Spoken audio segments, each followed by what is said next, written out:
I'm a crime prevention officer with the Public Safety Office here at Lancaster. My partner, Craig Steffen, who was at the door when you came in, he's also a crime prevention officer. Looks like it's going to be the two of us tonight.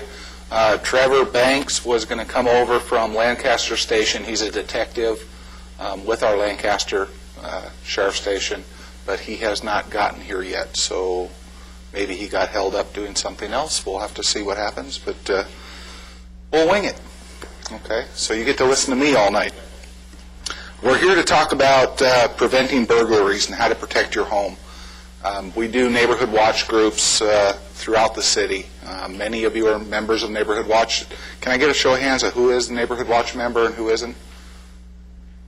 Okay, and the rest of you. Are you familiar with Neighborhood Watch at all and what it's about and what we do? We've heard of it, but okay. We've never been involved, but maybe we need to. Okay. Yeah, it's really a good idea. Shelley Henson is our boss. She's a crime prevention supervisor. She started the public safety office here in Lancaster about 2 years ago. When she came over from Palmdale, she was at public safety over there. Lancaster had never had a public safety department before. They brought her over, started up the department. We took over Neighborhood Watch and Business Watch from the Sheriff's Department. They had kind of let it fall by the wayside. It wasn't a top priority at the time because of budget cuts and whatnot.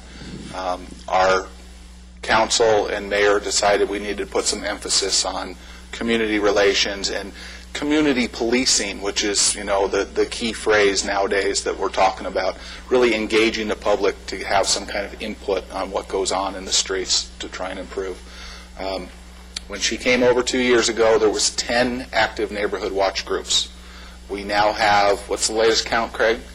Over 140? Over 140 neighborhood watch, and we've got 55 business watch groups, I believe. Correct. Okay, very good.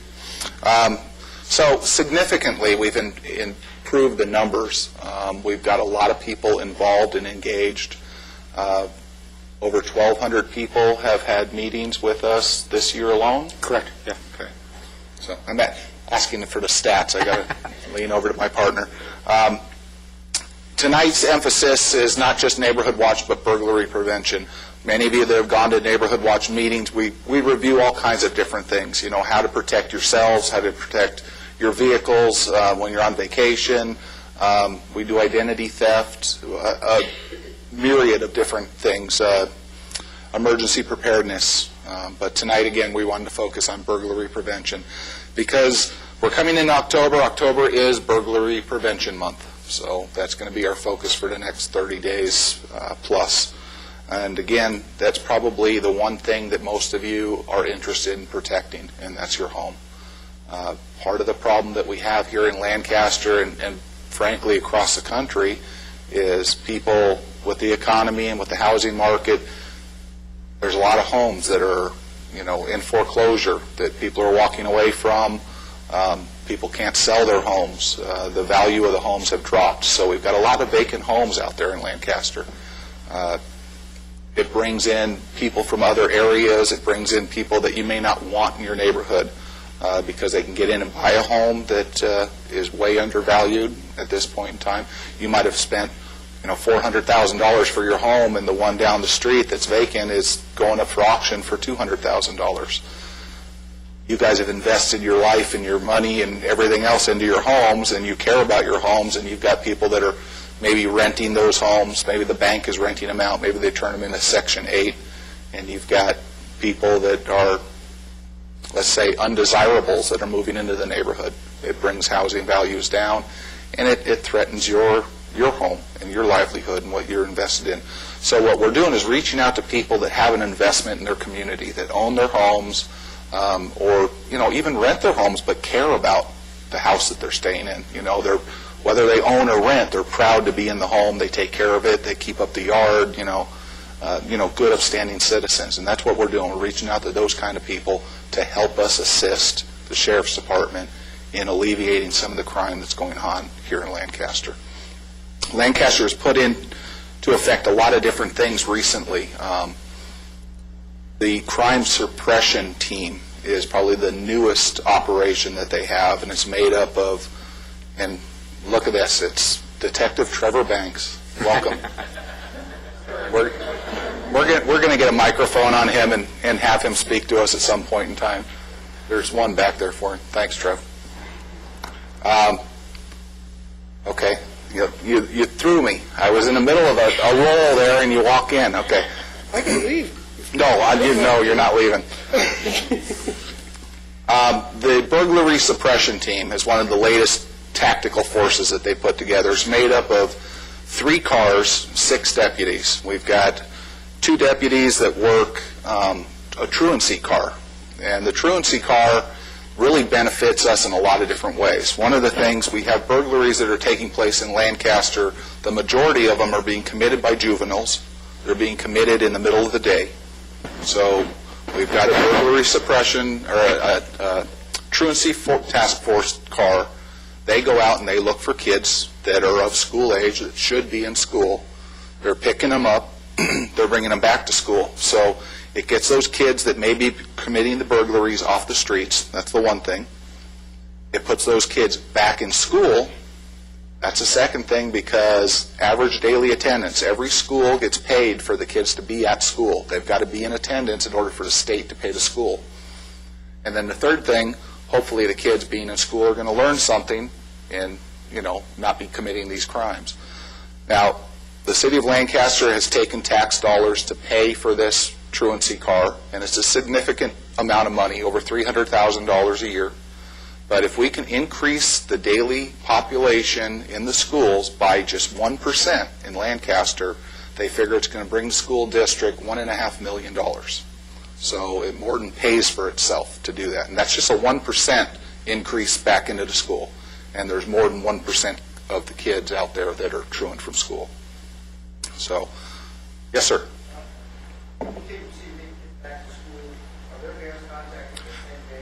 The parents are notified. The parents are notified that they've been out of school. The school is notified. It's the school's responsibility to notify the parents. The kids will be issued a citation for not being in school, and then, of course, the parents are going to be responsible to pay that citation. Thanks, sir. Is there occasions where you found the same kids more than once? Is there a program if you find them more than one time, the same kids? There are more than one kid that have been found on numerous occasions. I think Yes, we. Banks is where. They do have a habitual offender program, and that's actually run through the probation department. And as far as how that works and what's required, as far as how many truants it takes, I couldn't really tell you that.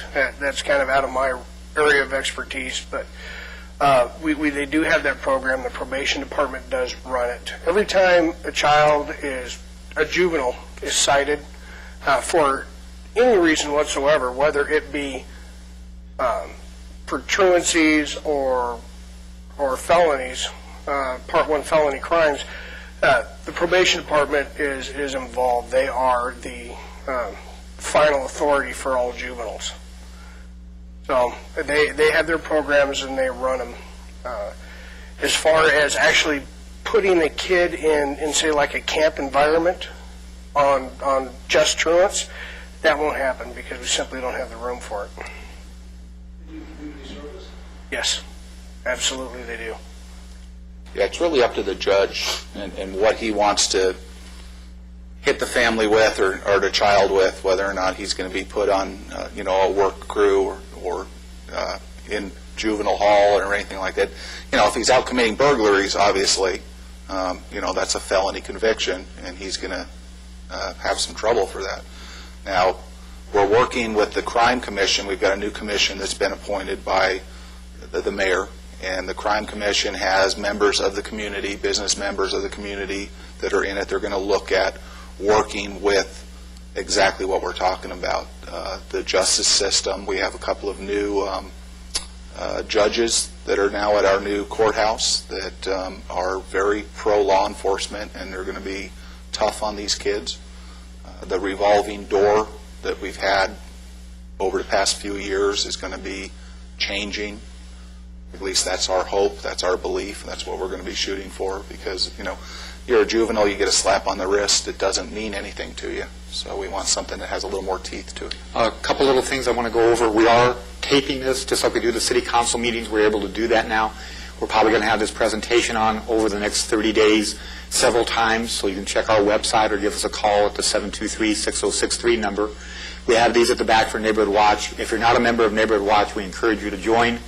How many people are in Neighborhood Watch? This showing? Great. And it's just, we get a lot of people coming to these presentations on Neighborhood Watch, from Neighborhood Watch, and we go out and we give these presentations, but we're starting to do all our presentations now and then put them on the air. So, if you're hit the city website, it'll show, or you can contact us and it'll show you when it's going to be on. Last month we had one on Emergency preparedness, which was all month, and we're going to be doing them on graffiti, identity theft, and a lot of different subjects. So if you do have questions, please just raise your hand. We'll get this out to you real quick because they are taping, and if you don't have the mic, they won't be able to hear that portion. So, actually, I think we had a question in the back from this lady.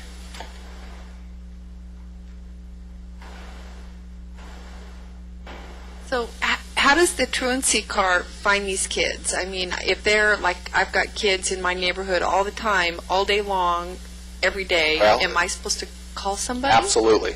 They patrol the neighborhoods. They patrol the neighborhoods around the schools. Let's take Eastside High School, for example.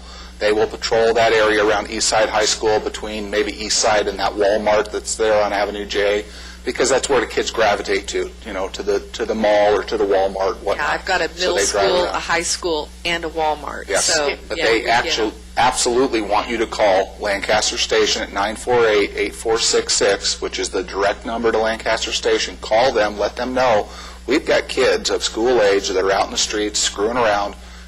I know you have a truancy car. Can you send it over this direction? They want that information. Okay. Okay. Now, we talked about the truancy car. Now, this is a burglary suppression task force or team, and we have two other cars. And one is a burglary suppression car, and they really just drive around looking for suspicious activity, suspicious vehicles, people that just don't fit into the neighborhood.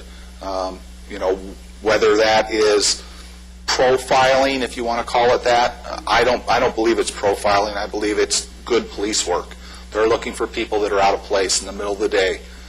They're taking a look at, the gardeners that are working in the housing tracts during the day. Paying attention to the people that are. A lot of the housing tracts are relatively empty in the middle of the day because people are working. They're gone at work. They may be working down below. They leave at dark, 4 o'clock in the morning. They may not get home till 6 o'clock at night. So that leaves them vulnerable for all that time. So they're driving around, they're looking, they're trying to pick out areas where they target areas where we've had prior burglaries. And, they will tune in to certain things that are going on. Yes, sir?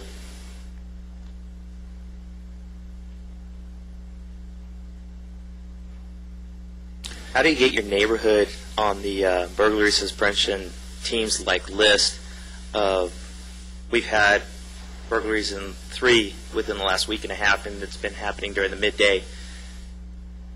Well, Thanks. they're probably on the list. What they do is how the team is deployed is they will actually review the statistics, the burglary statistics from a weekly, bi-weekly basis, and determine where the most significant number of burglaries we're having is occurring, and those are the areas that they concentrate on. And several factors go into that time of day. They don't just deploy during the daytime, although primarily they do because that's when most of our burglaries occur. But if we have one area that's getting hit with a lot of nighttime burglaries, then we'll deploy them at night to cover the time that these burglaries are occurring. And that's how they select the areas that they're going to hit. Whoever's got whatever area's got the highest number of burglaries is the area that they concentrate on. Yeah, with the 3 that's happened, in our neighborhood, I've been in that neighborhood for about 10 years, and that's 3, maybe 4 within the 10 years that I've lived there, maybe 5. So I know that statistically is going to be a small amount for the team to hit, but well, not necessarily, because what that does is if we have a neighborhood that hasn't had any burglary activity or very, very minimal burglary activity in a long period of time, and then all of a sudden now we have 4 in a week, or 4 in a month, that absolutely captures our interest, because we know that we have a team of people that are working that neighborhood. Whether it be professionals or, I hate to use that term when it comes to criminals, but whether it be hardened criminals or kids ditching school, we know we have a group of people there working that neighborhood. So just because you had 4 in the last 10 years, don't think that that's not popped up on our radar.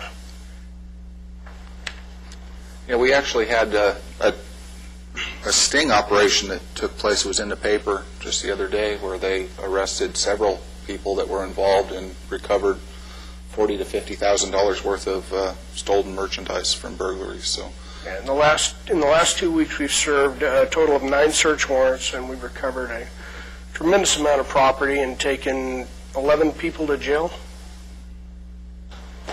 So it's working. We're working on it. I just wanted to say that we're in the same neighborhood, and I printed out a map. Could I give it to you? That maybe, absolutely. That's it's just a self-enclosed little neighborhood, but it's been terrible. Okay. I strongly suggest that you pick up a Neighborhood Watch pamphlet, give us a call, we'll send you out a booklet of information, we'll come out, we'll give you an orientation, we'll get you involved in Neighborhood Watch. Okay, very good. Okay, talking about burglary, the 3 Ds of burglaries: to deter, detect, and delay. We want to what's called harden the target. And again, we use catchphrases like in any industry, but hardening the target is just making it more difficult for the burglar to commit the crime by way of lighting, landscaping, locks on the windows and doors.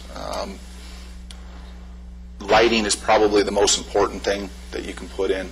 We recommend that you have sensor lights. If somebody in the evening comes onto your property, steps onto your driveway, you have a sensor that notifies that light to come on. We have you put them in the front of the house, maybe on the side and the back of the house, so if anybody's on your property, those lights are going to come on. We ask people to put on lights that are on detectors in the home. So if you come home in the evening, when you get home from work, it's already dark, you want to have a light that comes on automatically before you arrive home. At dusk, you have a light that comes on in the living room area, and maybe another one that comes on 15 or 20 minutes later in a bedroom area, so it looks like there's motion going on in the house. Again, these are all deterrents, because we've got people that are going around the neighborhoods that watch the neighborhoods. They watch the comings and goings of people. They want to see whether or not there's activity in a house. We have people that we call them knockers. They'll come up and knock on your front door. And we tell everybody, respond to the knock. Whether you open the door or not, we don't say open the door. If you're a woman, you're home alone, by all means, don't open the door, but acknowledge the knock. Let them know that you're in the house. Go away. I don't want any, whatever you're selling, I don't have it here or don't want it here. I'm calling the sheriff. I'm getting my gun. My dog's in the house. Whatever you want to tell them to go away, but at least you acknowledge that you're in the house. Most of the time, they don't want to confront people.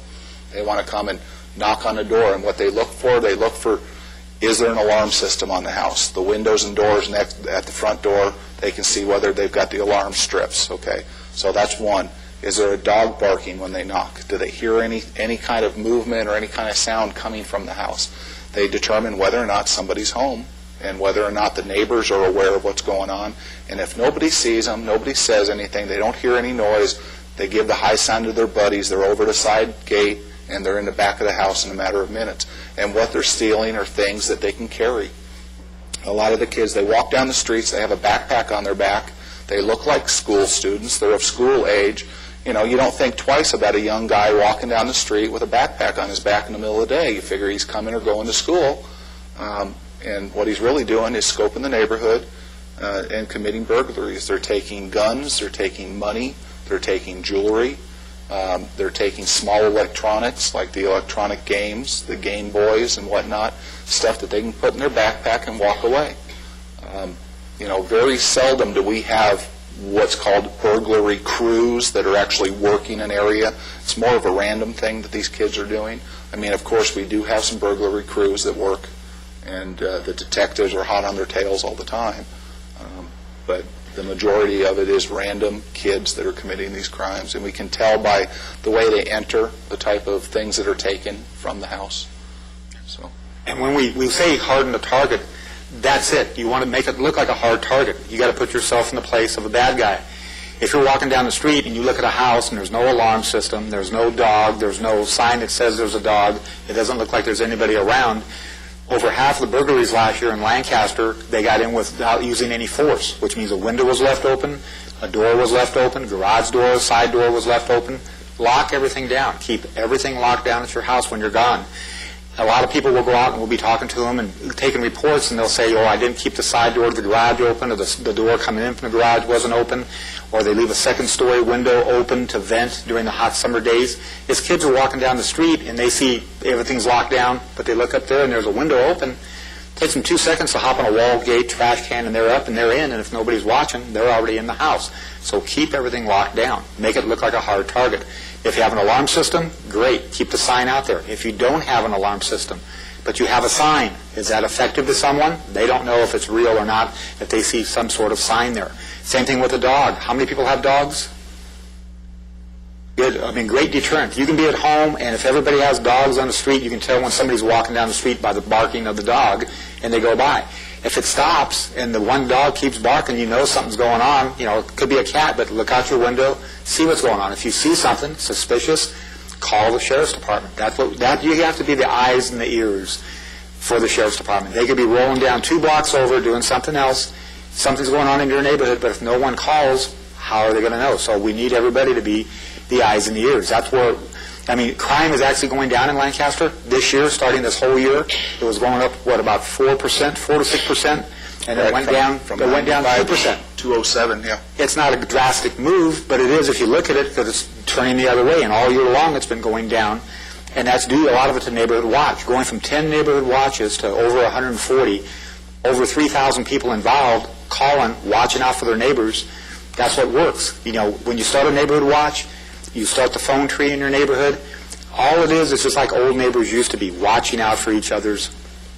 Yes? Go ahead, sir. The Neighborhood Watch has a sign that people put in their window.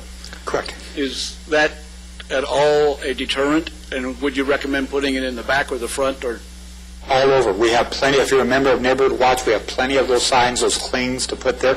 It's just part of the puzzle. If you're thinking of doing something and you drive around the corner and there's a Neighborhood Watch sign, that might catch your eye. You drive down the street, you see an alarm sign, there's a dog, maybe there's a Neighborhood Watch sign in the window. Why go there? Go somewhere else where there isn't all these signs, where there isn't our local builder this isn't going is on. collaborating with local police to come up with a home they say will be virtually crime-proof. Let's go ahead and listen to this for a minute. This is how some criminals try to break into your home, but not with this reinforced door frame. Builder Ron Overton says it's just one feature that makes this Johnson County home virtually crime-proof. With the jam brace on here, we've never been able to kick one in. City leaders in Overland Park were so convinced, Officer Mike Benton says in 1999, they began requiring new homes to have reinforced door frames and better quality hardware, cutting the number of forced entries in half. It just causes a bigger deterrent to burglars. The harder they have to work to get in, I think the number of burglaries will go down. At this Olathe home, Overton installs what ADT says is a new concept in door security, a shock sensor that tips you off to burglars before they enter the home.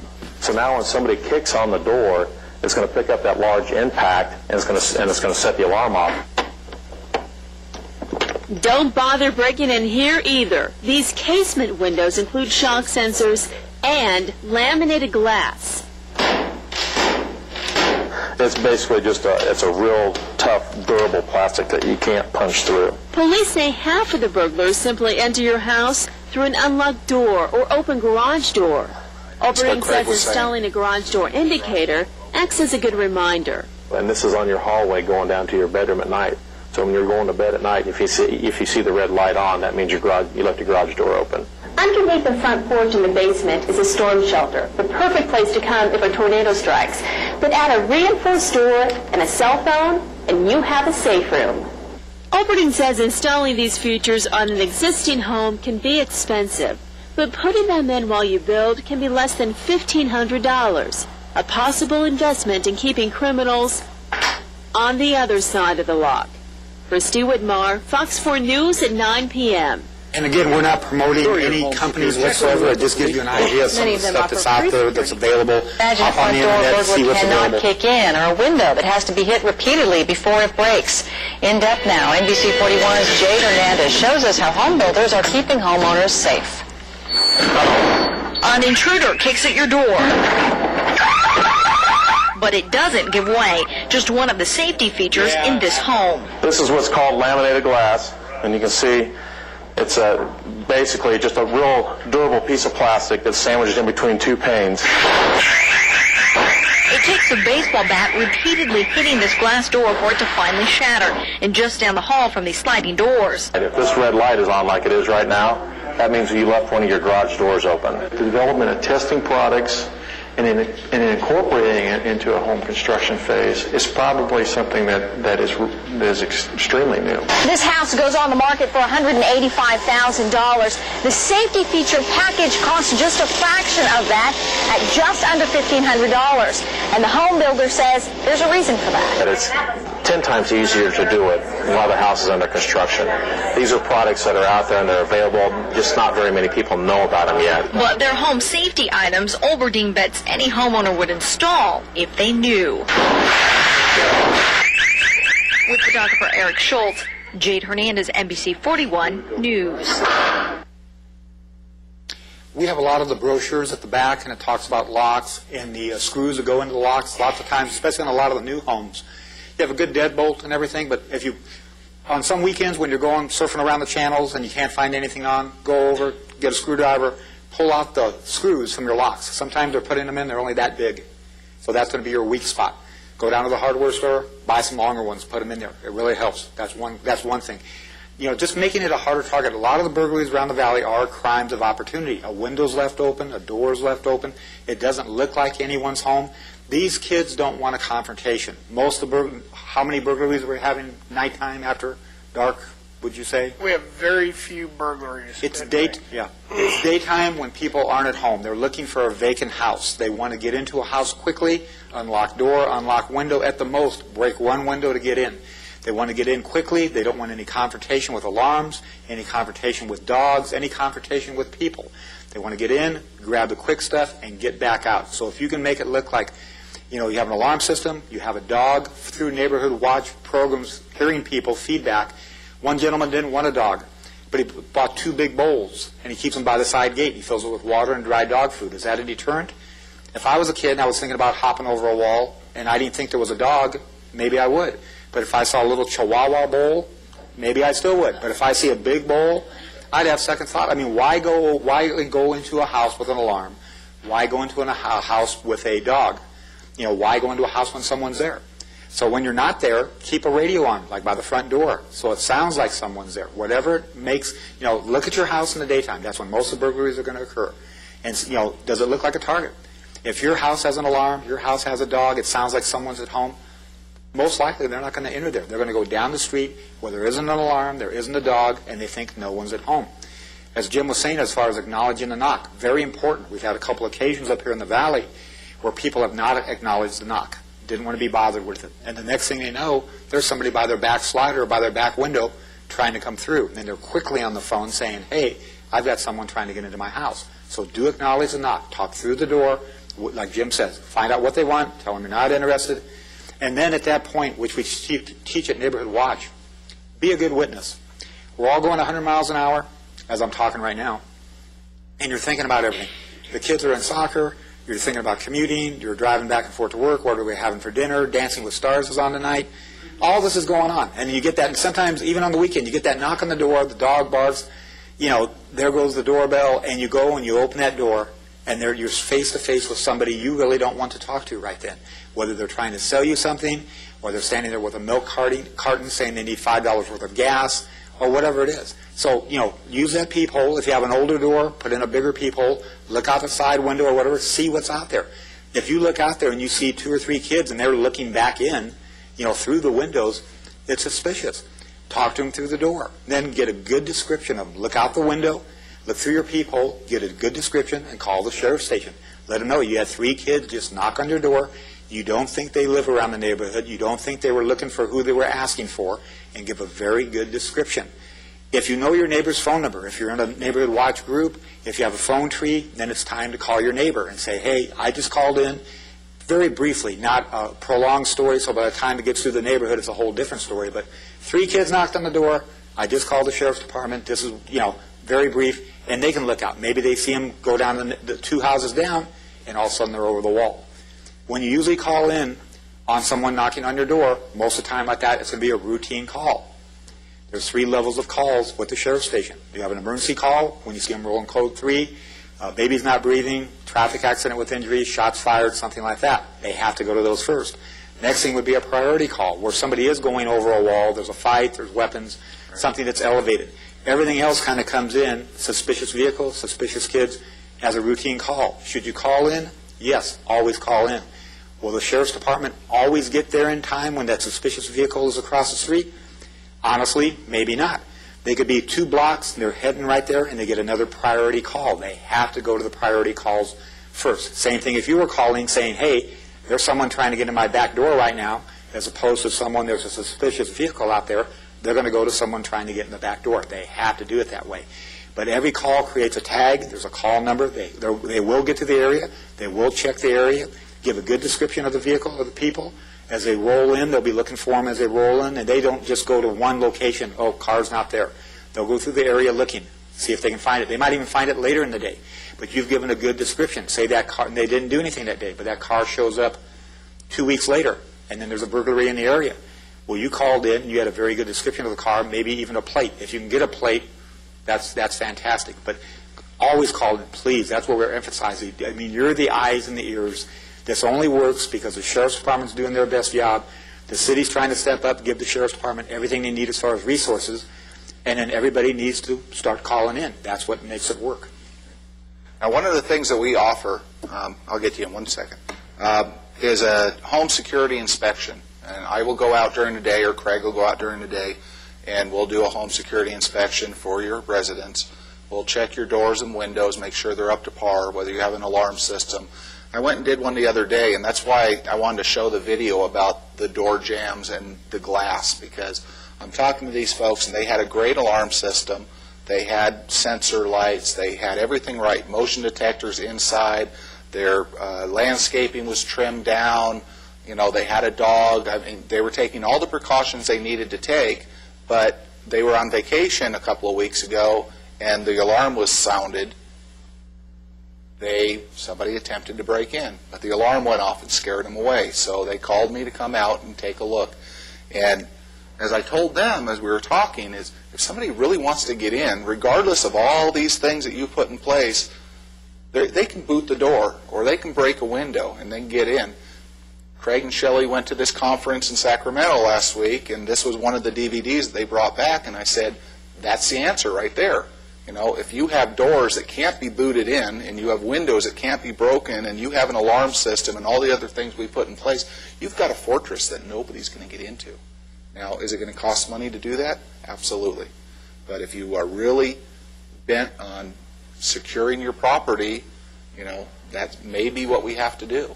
But it's a huge deterrent. Nobody's going to take the time to try and break into a home that is secured in that manner. It takes too much time. It's too difficult for them. They're going to go for the easy mark. And can it happen? Yes, it can happen. You can do everything right. You can have everything in place. It can still happen. But most of these burglaries are crimes of opportunity where they are walking down the street. They think no one's home. They think there isn't a dog. And they'll try. It's just like the flow of water. They'll try for the less resistance. I mean, think about it. If the car door is open, they're going to go in the car. If a side door is open and they can see it from the side gate and go over and get in the garage, they're going to do it. If the garage door is up that high, they're going to do it. But if you try and it gives that appearance, most of the people are going to bypass and go somewhere else. Go ahead. Back in April, I was robbed. I had 2 dirt bikes stolen, about $4,000 in tools. I remember. And the incredible job that the detectives did, they recovered about 50% of that. Good. One dirt bike and about half the tools. My question is, Mr. Winkie mentioned that they watch you. And the fact that my metal building where stuff was kept is not visible from the front of the house, the sides of the house, to the back of the house, someone knew the stuff was there. When you look at the building, it doesn't even look like a place where things like that would be kept. And when you mentioned that they're watching the neighborhoods, I'm wondering if you had some specific behavior traits to look for. I mean, how do they watch a building? How do they watch a neighborhood? I'll let you take Well, it. Specifically, Oftentimes, and the majority of the time, the people that are doing this are your neighbors, and that's the reality. And it's sad, but the reality is they're your neighbors. They know when you come and go because they're there. You know, they're hanging out, they're playing in the street, and they see it all day long. They know when you're working. You know, they know when you're loading up the bikes in the truck and you're going riding. They know what you have. And they see it. They're over with their friend's house. And with that, some of the burglary reports that me and Jim would take, the person would only be out of the house for a half an hour out of the day. Home all day long, but half an hour to go pick up a child from school. And in that time frame, get burglarized. So lots of times, exactly as he's saying, it's kids in the neighborhood or somebody in the neighborhood watching, knowing what's going on. So again, like we've heard for years, change your routine or whatever. Sometimes it's a bluff as far as who's at home. Same thing. You could have a sign that says you have a dog, and you don't have a dog. Same thing with an alarm. When you're leaving your house, if you're leaving your house and you see someone out there that doesn't look right to you, and you get that feeling in your gut that, this doesn't trust that feeling. Yeah, it doesn't look right, and still, we've all done it. You go, you get in your car, you're driving down the road, and you're thinking, that didn't look right and everything. A recent burglary in one of the areas, that happened. Neighborhood watch. They came out, they saw some kids close by, it didn't feel right to them, they went out, they came back, they got burglarized. If you see people, call in. Or, unless you have to go pick up your child right now in front of the school and they're 5 years old and they're going to be hitchhiking, go back in your house. If you don't have to leave right then, go back in your house. Look out the window, see what's going on. If you leave... Kids don't hitchhike. Yeah. It's being televised. If you leave every day at 1:30 to go pick up the kids, people are going to see that. So try to vary the routine, whatever it is. And, from experience, you can be the last one out of your house and make it seem like there's someone else in there. Like, I'll be back in an hour, keep cooking the food, or whatever it takes. Sometimes it is a bluff and everything. Just like when you were kids or whatever. You're pretending there's more people. What if you were in your garage and someone comes running up, committed a crime, a burglary down the street, and all of a sudden comes running down the street and comes running into your garage, and you're all by yourself? You could turn around and yell, Bob, Frank, whoever, come help me. You're calling for your brothers. People don't know that. That works out real good in parking lots.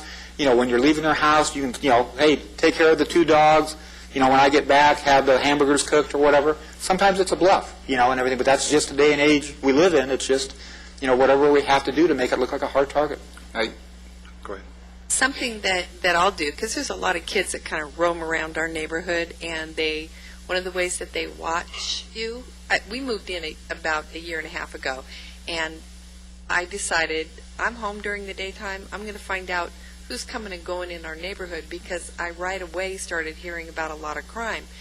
These kids would be on their bicycles, on their cell phones, calling each other, and then here 2 more would come. I could hear them from my upstairs window. I'd sit there.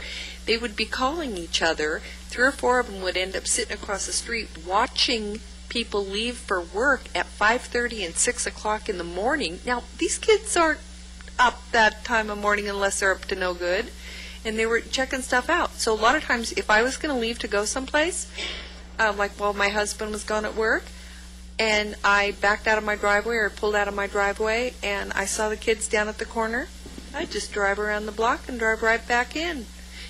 Or something else I started doing was I would do my yard work out in front. When I knew those kids were out there, I'd never leave garage door open or door unlocked. I've got a belt loop on my pants. I've got a house key on it, so they're not going in my door. But I always say, hey, how you guys doing? So they know that I see them. And it's amazing how many times they will go the other direction. They'll head out. Yes. I put a no soliciting sign on my door. So when somebody comes up and knocks on my door in the middle of the daytime, I know I don't know them. I will literally look out the peek hole, see that I don't know them, and say, can't you read the no soliciting sign? We never open the door for people we don't know. And then I call my neighbor. And she walks outside and says, who the heck are you? So, everybody has to watch out for everybody. Exactly. She's doing exactly the right thing. Exactly, and sometimes that's a tremendous deterrent, and that's very important. You don't have to stick your neck out. You don't have to jump out of your car and confront them, but let them know that you see them. And we had one lady, God bless her, she, as she put it, she'd been on this earth a long time, and she doesn't care anymore.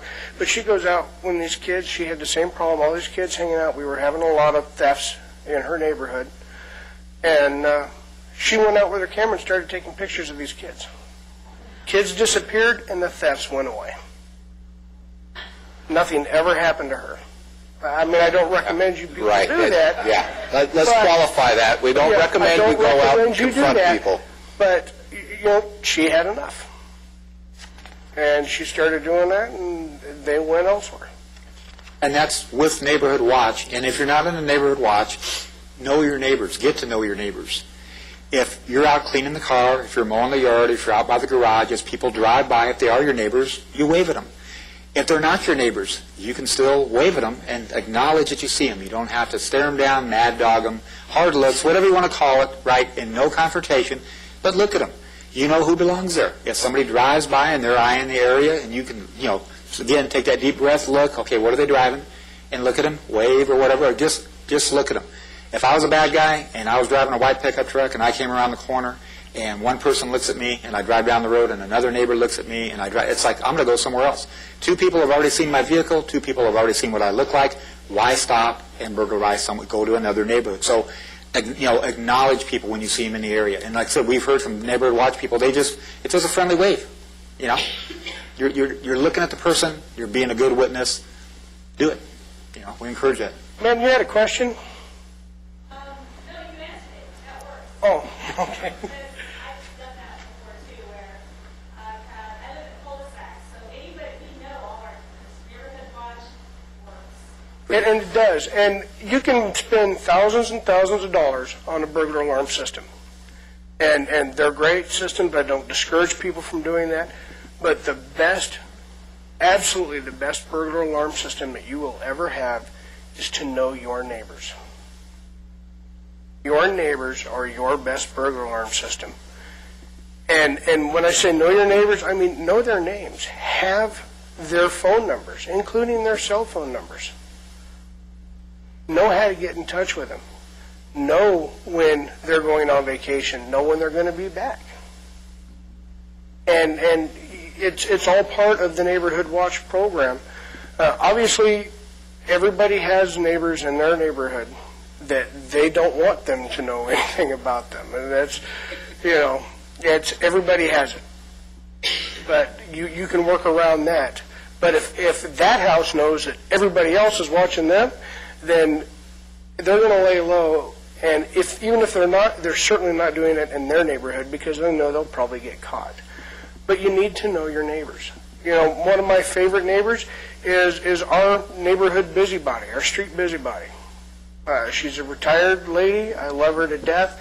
The mailbox is in front of her house, and she knows everybody's business. She knows everybody's schedule, and she's wonderful. Yeah, people like that are worth their weight in gold. And our street, she actually runs our vacation checklist program, basically. She knows when the neighbors on our street are out. I'm very fortunate to have an active street when it comes to things like that. And twice a year we have a big street barbecue where we just, we have a big driveway, front yard barbecue and a big party. But that's important too. It's important to know your neighbors. Let them know you. People don't do that anymore. When someone new moves into the neighborhood, everybody's kind of scoping them out. But people don't walk up and say, "Hey, welcome."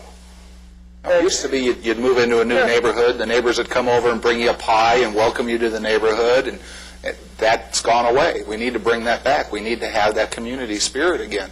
Know your kids' friends. This gentleman said, I've got a shed out back. Nobody would know that I stored things, my tools, my bikes back there. But could be, I don't know if you have kids or there's kids next door and you don't know who their friends are. Pay attention to the kids in the neighborhood. If you do have children, know where they're at, know who they're hanging out with. I mean, when your kids get in trouble, when are they getting in trouble? They're hanging with somebody new. Well, where does Johnny live? Oh, he lives over there. No, where does Johnny live? What's his address? What's his phone number? If you're going to Johnny's house, is anybody home? The simple things that we used to do. Because I guarantee you, if you have cool stuff at your house, if you have sons, school-age sons, and you have an awesome set of tools and a great toolbox, and you have a garage full of dirt bikes, every kid, every friend of your son's at school knows what you have. Because the kids go, oh, my dad's got this, my dad's got that, my dad's got this.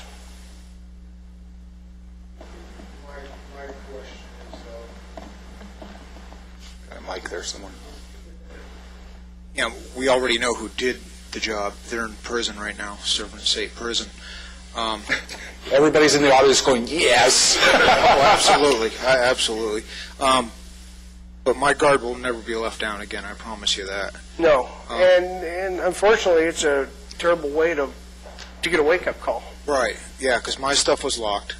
They basically took the air conditioner out of the wall, climbed in through the hole, used my tools to take the locks apart and cut the doors open and roll them out the front gate after hatcheting the door open with my hatchet at the front gate. So they worked hard, but my curiosity is still, how did they know they were there? My son's 12 years old. His dirt bike is still at large.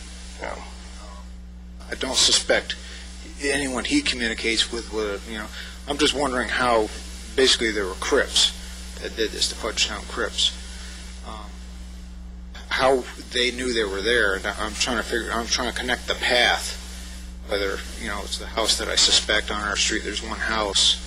I still think that, yes, there was someone watching my house, and I think they were informed, the people who actually performed the job were informed of the presence of these items. And you're probably absolutely right.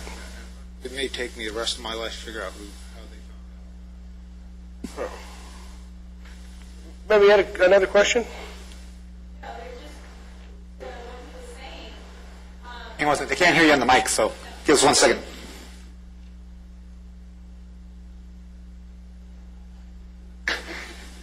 I didn't want to throw it. To add to what you were saying is, at night, if you have a block fence, that's 4 inches wide, they'll walk that fence. So the motion lights are they're worth their weight in gold. The dogs in the back. If you have this shed that they saw that was locked, there's something important in there. So blocking those fences, believe it or not, they do it. So you're absolutely right. They do it. They'll run across the edge of a block wall like you can't believe. I've seen them run from us with tremendous speed on the edge of a fence. I've seen them do it on wooden fence boards, walking on the edge, going, how did they do that and it not break? Or they not fall? And that's the importance of calling in when you see kids on fences or kids walking down or going up to the older homes and checking the mailboxes and pulling stuff out or knocking on the doors or suspicious vehicles. Call on this stuff. We can tell you how to help prevent the burglary, but if people can call in and the Sheriff's Department can get out there and stop these people and question them and find out. I mean, another story from Neighborhood Watch, a gentleman who works at one of the plants up here, he pulled out of his house in the morning and saw a carload of guys sitting down here, and he didn't recognize it from the area. So as he went by, he got the plate, went around the corner, and called. Went to work and forgot about it. Now the deputies got out there. Now the deputies could have got out there, checked. It could have been a carpool. It could have been somebody else checking on a brother, sister, or whatever. They arrested all 4 people in the car. They had they were on parole, probation, small amount of drugs and everything, and you're stopping crime before it happens. We don't want to go out, the Sheriff's Department doesn't want to go out and take reports all day of stuff that's happened. They want to be proactive and stop these people before they do it. That's why they got the truancy car out there, the burglary suppression team. They've got all kinds of specialized units out there now trying to stop these people before the crime's committed. But they need everybody's help. They need everybody to call in. Don't think it's a waste by calling in. If there's a suspicious vehicle and you call in and they're gone in 15 minutes and the deputies don't get out there, that might happen. But if it happens again the next week, call it in. Keep calling this stuff. Give good descriptions of the vehicle, good descriptions of the people. One of the things, you want to be proactive. On the back of this home security handbook that's at the front, Operation identification, okay? You want to take the serial numbers and the identifying information from all of your belongings. If you've got electronics, they've got serial numbers. If you've got motorcycles, they've got license numbers, but they've got serial numbers on the frame, because if they steal his bike, they've dismantled it in a matter of hours. It's dismantled and sold off somewhere. The electronics, they go to the pawn shops. They try and turn them in. We work very closely with the pawn shops. The deputies go out there and talk to the pawn shop owners if they've got particular individuals that are coming in trying to pawn, electronics or guns or whatnot. But all that stuff has serial numbers on it. You want to make sure you have them written down and kept in a safe place. Tools, you can engrave your tools. Mark your tools with your name, or we recommend CA and then your driver's license number. Now, you might say, well, I don't want to give out my driver's license number. Well, that's general knowledge. Anybody can find out what your driver's license number is. You don't want to give out your Social Security number. You don't want to put your Social Security number on your belongings. But your driver's license number with CA for California, the sheriffs can then identify who that belongs to. They can link that back to you. If you get burglarized, the only hope of you getting your things back, your property back, is if you have identification on that property. If somehow the deputies come into a house and they retrieve $50,000 worth of stolen property, how do they know it's your property? It's because it's identified. And in your report, you put those serial numbers, the make, model, color, all that kind of stuff. So take the time to do that. Take this list, ditto copy it off, write down all your information, and keep it in a safe deposit box or in a safe place somewhere. Got a question, sir? A couple questions. The Sheriff's Department has a vacation watch program through the CSOs, and how does that, or does it coordinate with Neighborhood Watch in any way? It's actually run through our civilian volunteer program, and they will get a sheet of vacation. People will come into the station lobby and ask the front counter personnel for a vacation sheet. You just simply fill it out and turn it into the counter people, and then when it's in effect, we send our volunteers on patrol out, and they check the house. And if they have a radio, and if they see anything suspicious or out of the ordinary, then they will call deputies over. They'll get a hold of our dispatch and call deputies over to come check it out. Do they walk around the house or just drive by? They'll actually go up and they'll check your door. They won't climb fences. They don't want to tear up any property, but they'll physically get out and check your door. Because my backyard goes onto a major street with a wall that's easy to climb over. Right. So I suspect if I'm going to be burglarized, I got a suspicion that it's going to come from the back more so than the front. So if they're not coming around to see that the sliding door in the back is open or not there, or one of the sliding windows has been removed, because I understand that's fairly easy to do also. Yeah, they're probably not going to come onto your property. They're not going to go into your backyard and check. Unfortunately, it just isn't practical for them to do it, and then we can't go onto your property without authorization. If you have an alarm that sounds, of course the deputies are going to respond, and they're going to surround the house, and they're going to go into the yard. Yeah, that's a different story. But for a vacation check, they're going to come by and just look for suspicious activity. Maybe, flashlights inside the house, motion inside the house when there shouldn't be any. Vehicles parked. And that's where knowing your neighbors on both sides and letting them know, if you're good with them, let them know that you're going to be gone. Keep an eye out. If you do have a dog, and maybe you're going to kennel them if you're going to be gone, but have the sign, beware of dog. Have that stuffed animal of a dog out there. And that does work. We heard that from another neighborhood watch where the fire department showed up and they saw a dog down by the garage, so they didn't enter. The sheriff's department showed up, and after a couple minutes of looking and calling the dog and talking to the dog, and the dog didn't move, and they realized it was a big stuffed animal. So, it's just some of this stuff works. Natural terrain at the back of your housing, too. I've got rose bushes all the way to the back. Me too. Yeah. They may do it once. Is it? Okay. Actually, we talked about that at another meeting. You said, they're accessing through over a wall in my backyard. What can I do? Can I put barbed wire on top of my wall, or can I put razor wire up? That's not an option, folks, unfortunately. You put razor wire up on your wall and somebody tries to come over and they injure themselves, you're going to be liable, okay? But there's nothing to keep you from putting rose bushes just this side of the wall, cactus just this side of the wall. If they're going to come over the wall, put a deterrent there. If you're not going to have a dog there, put something natural that will keep them away. And in our climate, cactus are great.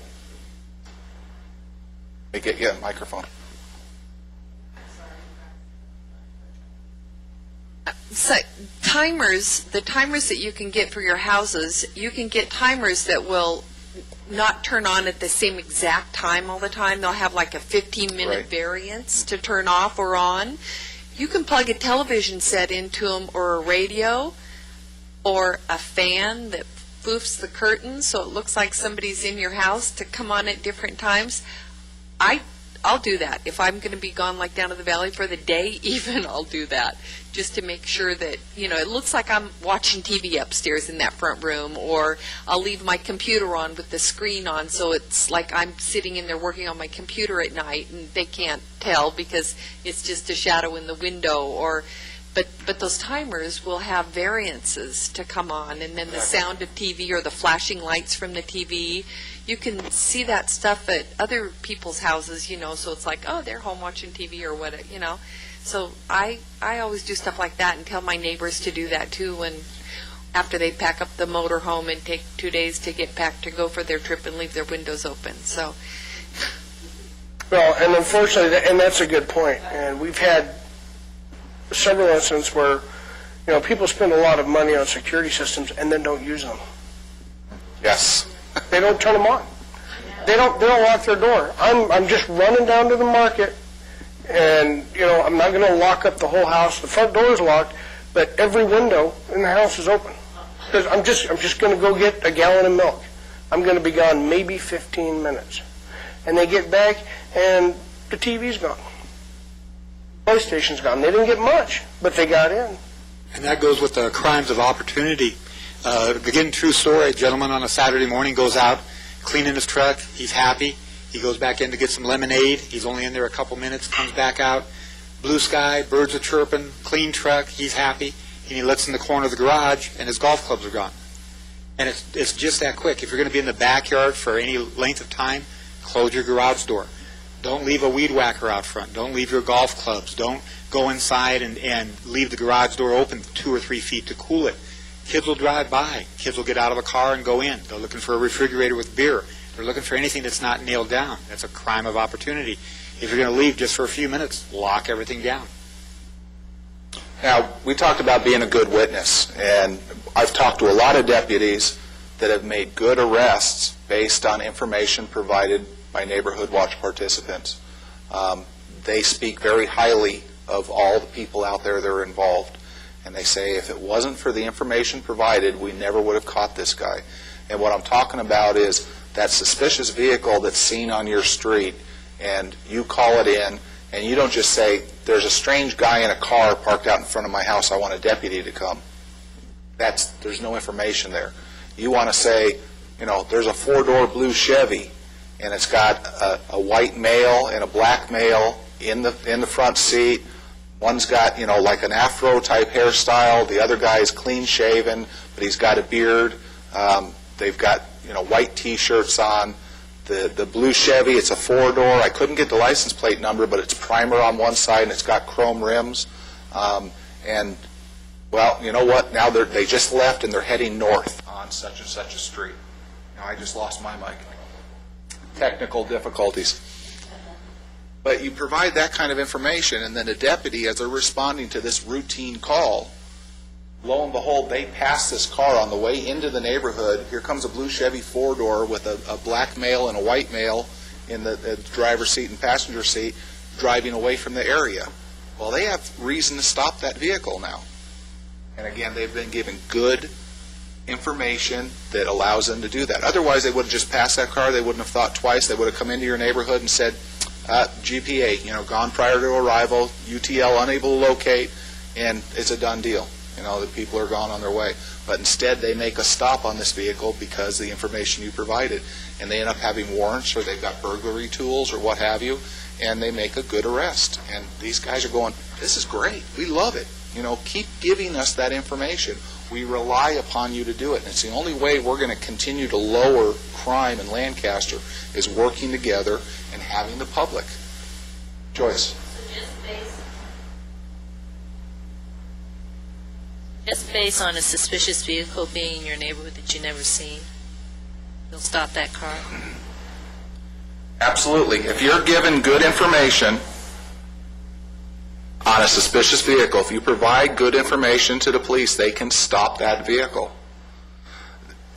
The sheriffs need to have a reason to stop people, and let's face it, they can create a reason. They can come up with some reason. The tail light wasn't working properly. You didn't make a complete stop at a turn signal. They'll come up with a reason to stop somebody. But if they have a legitimate reason, like, I stopped this vehicle because there was a report from a citizen that described that as a suspicious vehicle, possibly patrolling an area to try and commit a burglary. When they go to court and the defendant's attorney says, well, the sheriff had no reason to stop my client in the first place. He was profiling them. Well, no, he stopped them because information was provided to him, and that's why he made the stop. And then they don't have to deal with that whole part of the legal issue. They had grounds. Yes, ma'am. I have a question. I was noticing it says, do not inform any delivery people that you will be on vacation. Like, should we not call the newspaper and ask for a vacation hold, or tell the mailman not to deliver? Or Actually, I would rather, and that's where your neighbors come in, you are much better off to have somebody pick up your paper. Yes. And to have somebody pick up your mail than you are to have those services stopped. Okay, I've wondered about that sometimes when I call in. You are much better to have a neighbor pick it up than you are to have your services stopped. Thank you. The unwanted things that are left on your front door. Well, again, that's where the neighbors come into play. They can remove those and put them in a great big box, and then when you get home from vacation, thunk. Welcome home. Yeah. Back to hardening the target, it is a fact that the people that robbed my place came in over the back wall. The problem, there's a design, in my opinion, a design flaw in the back wall where I live, and that they had built in 20-something years ago these planters that are no longer used. The plants are all dead. But they have this raised step that's used as a ladder. I have spoken to Shelley Henson, Phil Horn, St. John, I think it is. Right. I haven't been successful yet at finding the funds. It's all about funding. It takes money to repair that wall. My goal was to get these planters filled in and flushed off, or they wanted to use pyracantha as a plant, as a deterrent, but I think that's not going to stop the determined person when they know what's inside these walls. Okay, good. I just have a question about, you talk about the pawn shops and where they take, like, things that have been stolen since we've had so many recent burglaries. Does the crime prevention or the detectives that are on the case go look at the pawn shops for the people, or should we be going to the pawn shops ourselves? Good point. Well, we will notify the pawn shops, all the serialized items, everything a pawn shop brings in on a pawn or buy, they're required to report to us. Okay, and that's supposed to include a very detailed description, including any engravings. Unfortunately, some of our pawn shops are not as scrupulous as others, and the descriptions can sometimes be rather lacking. The best way, if you're especially jewelry, if your jewelry is at a pawn shop, if you have jewelry stolen and you think it might be at a pawn shop, which it might be, you need to go check the pawn shop, because you know what the jewelry looks like. I don't know what it looks like. I'm going to read a report, and it's going to say, woman's ring, yellow metal, which is what we put for gold, because we don't know if it's gold or not, so we put yellow metal, with clear stone, because we don't put diamond either. Because you don't know. Because we don't know. And if we say, hey, we've recovered your ring, and you said, well, in the police report it said it was a 14-karat gold ring with a diamond stone, and you gave me back, a plated ring with a cubic zirconia, where's my money? That's why we don't do that. It's liability. But our descriptions are, unfortunately, for the most part, very generic, and we have a lot of people that, it's a very traumatic thing. Somebody breaks into your house and steals your property. It's a very traumatic thing. They don't remember. I've had women not be able to describe their wedding rings to me. Yeah. Women that have had their ring on their finger for the last 20 years and took it off because they were going to have something done, and it was the first time in 20 years their ring had been off their finger, and now it's in somebody else's pocket. Is it local pawn shops, or do they, do they like go down below? Most of it stays up here. However, with the coming of the Metrolink, we are seeing a lot more go down. Most of it does stay up here. Most of it, so you should go here and look, and if not, maybe go down below. It should go here if it is taken to a pawn shop. You have to have valid identification to pawn anything at a pawn shop. Wait, what do you mean by that? A driver's license? Driver's license, identification card. You have to have some recordable number with your picture on it. They can't take an interim driver's license. They have to leave a thumbprint when they do any pawns or buys. Whoever's selling that or putting that items up for pawn, they have to leave a thumbprint.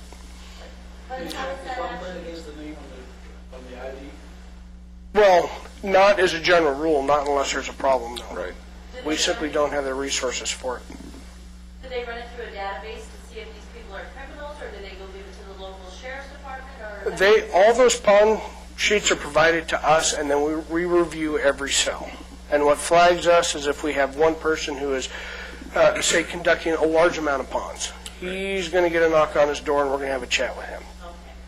And with that, with the jewelry, same thing. It's hard to describe jewelry sometimes. If it's a dragon with a red stone, that's pretty easy to write down in the size. But like the detective was saying, a lot of the time you can't even describe it. So what we suggest is taking a picture of it. Mm-hmm.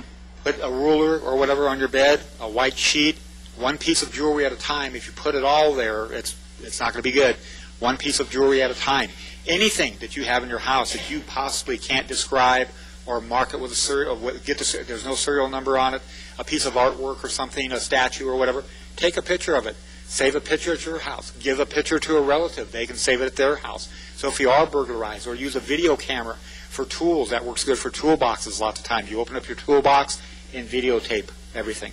Go to the next one, videotape everything. If you can't put a number on there, a serial number, if there's no serial number to get off, taping or pictures is real good. Well, and then on top of that, not only does that really aid in getting your property back, but it also aids you in dealing with your insurance company. Absolutely.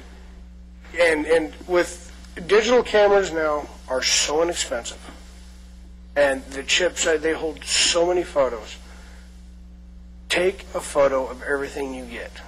Everything you have in your house, all your electronics, take a photo of it. Take a photo of the way it looks, and then zoom in on the manufacturer's label, take a photo of the serial number.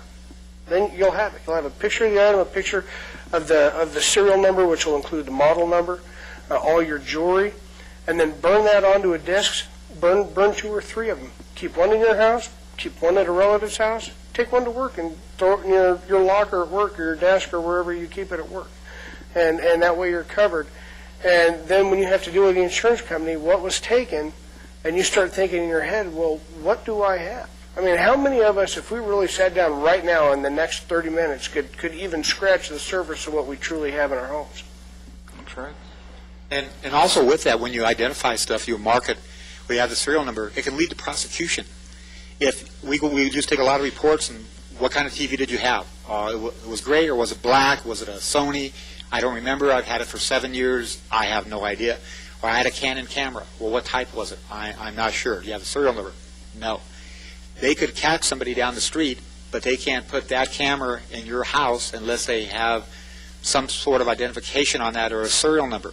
But if they do have identification and they can put that back in your house and they can charge someone with a burglary, they can put someone in jail off that. So it can take people off the street too. So if you have stuff at home, like your TV, and you don't want to write down the serial number, you can also get an engraver, just mark it on the bottom with your California driver's license on the bottom. On any kind of electrical equipment, just do it on the bottom. It's not going to be seen by anybody. They're going to grab it. If they take it, they put it in the car, it gets to a house, detective gets out there, they're recovering it, they turn it upside down, there's your driver's license number. They can get it back to you. They can prosecute the person. It all works good. Right. Now, we talked about insurance, too. Talk to your insurance agent, because especially with jewelry, the value of jewelry, your homeowner's insurance may not cover that jewelry that's stolen. They may cover only X amount of dollars worth of jewelry. So if you have an appraisal done on it, you may even have to purchase what they call a rider to your insurance that will cover additional monies for that particular piece of property in case it is stolen. So just something to think about. If you have valuables, if you have a classic car that you store in the garage, you're going to have to carry a rider on your auto insurance to cover that vehicle. Otherwise, they're going to give you blue book value, and it's going to be not anywhere near what it's worth. Okay, same type of thing with your personal belongings and jewelry. So look into that. Our goal with the Sheriff's Department and with Neighborhood Watch is reduce the burglaries in the city, and also the vehicle burglaries also. But that's our main goal. Now, we have a lot of Neighborhood Watch people here tonight, and sometimes we see the same people coming to the presentations. We try to advertise the presentations on the radio, on TV, in the paper, at the parks, word of mouth. We e-blast all the people in Neighborhood Watch. We try to get that out there. So if you have people in your area, that want to start a Neighborhood Watch, please try to get them involved. I mean, it does work. We need people to join. We're still growing. We want to keep growing, but we need people to get involved. We want to get the word out. Lots of times, maybe only one person from the Neighborhood Watch group shows up, and that's fine to a presentation, because they can go back and they can, pass on what we're doing. Like I said, we're trying to put this on TV. We're trying to get this on our internet site now, on the city site. But just, try to get more people in your area involved in this. I mean, a lot of people get involved after they're burglarized. We're trying to stop the burglaries from happening. We're trying to get people to call in on suspicious vehicles. That's our goal. Right. Getting to home security is one thing. We'll hit the cars real quick. We're trying to cut down on that also. If you try to keep your vehicle locked at night, sometimes what we just heard the other night is people have a remote in their hand. They're getting out of the car, groceries, kids, you're busy. You forget to hit it, and you think you've hit it, and you've gone in. So just double check that. Lots of times people will be walking down the street at night, just 3 in the morning when everybody's sleeping, and they're just checking car doors. If your car door is open, anything inside that car is now theirs. They can get into the glove box, get information, possibly for identity theft. They can take your garage door opener. You might not even notice it in the morning when you go out. You leave. They've got your garage door opener now. They have access to your house.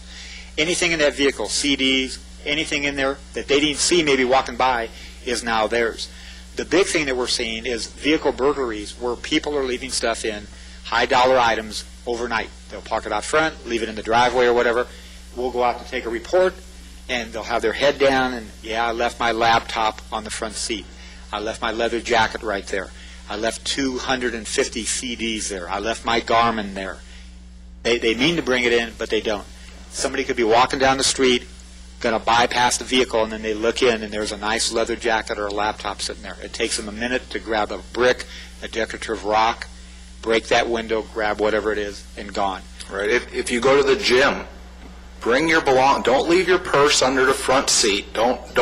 As you pull in, bend over, stuff it under the front seat, and then climb out with just your shorts on as you go into the gym. Because, again, people are watching. The lady walks out, no purse, gym shorts, she's going to the gym. She's going to be in there for an hour, okay? They got plenty of time. Same thing with the men. Bring a bag with you. Use a locker inside. Don't leave your belongings in the car. The gym parking lots are a target. Okay, we get a lot of car burglaries in the gym parking lots. And Jim's absolutely right. It's a huge target. And we had a problem with one of our gyms having vehicle burglaries, and the people were watching. You go in, what do you take into the gym with you? Your towel, your water bottle, and your car keys. Your purse is in the car. Your driver's license is in the car. Your house keys are in the car. And so is your address. They see you go in, they know that they've got at least an hour, probably an hour and a half. Depends how hard you work out. Because number one, they're smashing out your window and taking your purse. Now, You may not realize that until after you're done with your 30-minute to an hour workout, and now you're waiting another 30 minutes to an hour to make the report because somebody broke into your car. Then when you get home, you find out somebody's now broken into your house, only they used your key. Is that happening? It was. We had some people doing that. We caught them. It was actually my case. And 2 of the guys got 4 years in prison, and 1 of the guys got 18 months because he was a first-time offender. But we did have that problem, and we, knock on wood, it hasn't resurfaced, but it doesn't mean it won't tomorrow. And being that we're on live and it's going to be rebroadcast during the month here for people that didn't show up at the meeting, our phone number is 723-6063. Again, 723-6063. We're the Public Safety Office. If you have any questions about any of this, if you want to start a neighborhood watch, give us a call. If you need information on anything, if you want to know who to contact at the Sheriff's Department, please use us as a resource. The number for the Sheriff's Department is 948-8466. Again, 948-8466. And like I said, that's for the benefit of people that, didn't get a chance to show up tonight, that want to contact us. Please give us a call. Now, a lot of what we're telling you tonight is common sense. And again, we teach it, we talk about it all the time. And for those of you that are in Neighborhood Watch, you say, well, I come to this meeting, I've heard this before. When you were out at my house, you told me the same thing. We can't say it enough. We need to get people to think about it all the time. We need to hear stories like this lady back here. This is what I do. It's exactly what you need to be doing. But you need to reinforce that. You need to talk to your friends about it. You need to hear it yourselves. Your friends need to hear it. Your kids need to hear it. It needs to be ingrained in our being. So it's normal practice for us to take these measures. And again, it's common sense. It's not rocket science, but it is definitely making a difference. And people are getting engaged. Businesses now are getting engaged. We need that. We've got business areas over here where the whole complex is involved. Every business within a complex is now a member of Business Watch, and they're reaching out to each other in businesses. And we've got a lot of tactics that we teach them to keep people from, vandalism as well as petty theft, shoplifting and such. This lady had a question. If you ever have these burglary rings that use yard sales or garage sales to get rid of some of this stuff, we have a house in our neighborhood that has garage sales all the time. And I'm talking big furniture and stuff, and I'm thinking, where's all this coming from?